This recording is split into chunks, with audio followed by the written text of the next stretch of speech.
रहमान इब्ने मुलजिम दौड़ता हुआ भागा।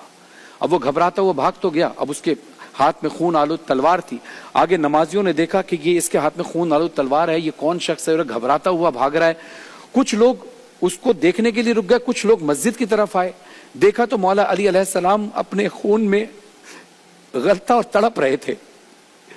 उस जहर की कैफियत इतनी सख्त थी कि अगर वो कहते हैं कि अगर वो एक कतरा भी उस जहर का किसी समंदर में डाल दिया जाए, दरिया में मार दिया जाए, तो दरिया के सारी मछलियां मर जाएं। मेरे मौला अली अलैहिस्सलाम तड़प रहे थे। कुछ नमाजियों ने मौला अली अलैहिस्सलाम को उठाया, कुछ नमाजी उस अब्दुर रहमान लानती को पकड़ने के लिए, इब्ने मुलजिम को पकड़ने के लिए भागे, और कुछ लोग इमाम हसन और इमाम हुसैन अलैहिस्सलाम को खबर करने के लिए गए कि मौला आप मस्जिद, क्योंकि मौला हुसैन और मौला इमाम हुसैन अलैहिस्सलाम को भी मस्जिद में तशरीफ लाने थे नमाज के लिए। अभी वो तशरीफ लाए नहीं थे, लेकिन उनको खबर जब पहुंचाई गई तो इमाम हसन अलैहिस्सलाम और इमाम हुसैन अलैहिस्सलाम कबल अज वक्त पहुंचे। और फिर मौला अली अलैहिस्सलाम ने इमाम हसन अलैहिस्सलाम को कहा कि तुम अभी मुझे छोड़ो, अभी नमाज का वक्त है, हसन तुम आओ और नमाज मुकम्मल करवाओ। इमाम हसन इस हालत में भी मौला अली अलैहिस्सलाम को अल्लाह की इबादत का इतना ख्याल, कहा कि मुझे मेरी तेमदारी छोड़ो, तुम ये देखो कि अभी नमाज का वक्त कज़ा ना हो जाए, तुम इनकी नमाज अदा करो। और जाके पेश नमाजी की मौला इमाम हसन अलैहिस्सलाम ने।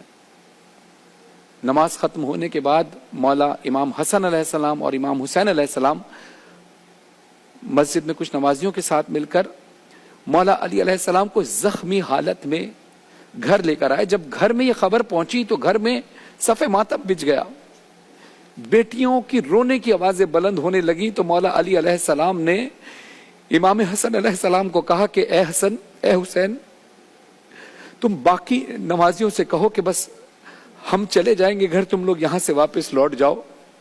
तो इमाम हसन अलैहिस्सलाम ने वजह पूछी तो कहा कि तुम्हारी बहनों की रोने की आवाजें बुलंद हो रही है, मैं नहीं चाहता किसी नामहरम के कान में मेरी बेटियों की रोने की आवाजें। और यही मैं कहूंगा, यही कुछ अरसे बाद मौला यही तो वक्त होगा, यही जगह होगी, यही कूफा होगा जहां की आपकी बेटी शहजादी।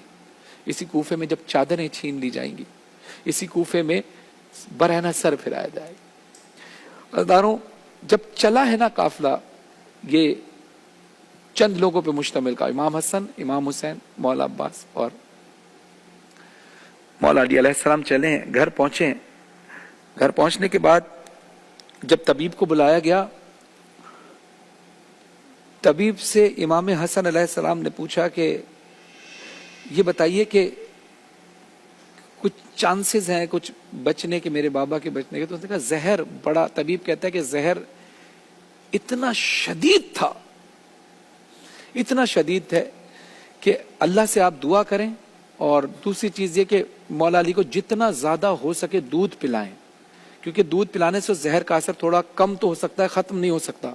मौला इमाम हसन अलैहिस्सलाम समझ गए कि अब ये वक्त आखिर है मेरे बाबा का, इसके बाद शहादत हो जाएगी। ये बात जब कूफे की गलियों में आम हुई ना, तो मदीने के छोटे छोटे बच्चे अपने हाथों में छोटे छोटे से कूजे लेकर मौला अली के दरवाजे पर खड़े थे। पूछा गया तो तुम क्यों आए हो? कहा कि ये हमारे मौला रोज हम मिस्कीन हैं, हम यतीम हैं, हमारे मौला अली इब्ने अबी तालिब अलैहिस्सलाम हमें रोज दूध दिया करते थे, रोज हमारी किफालत किया करते थे।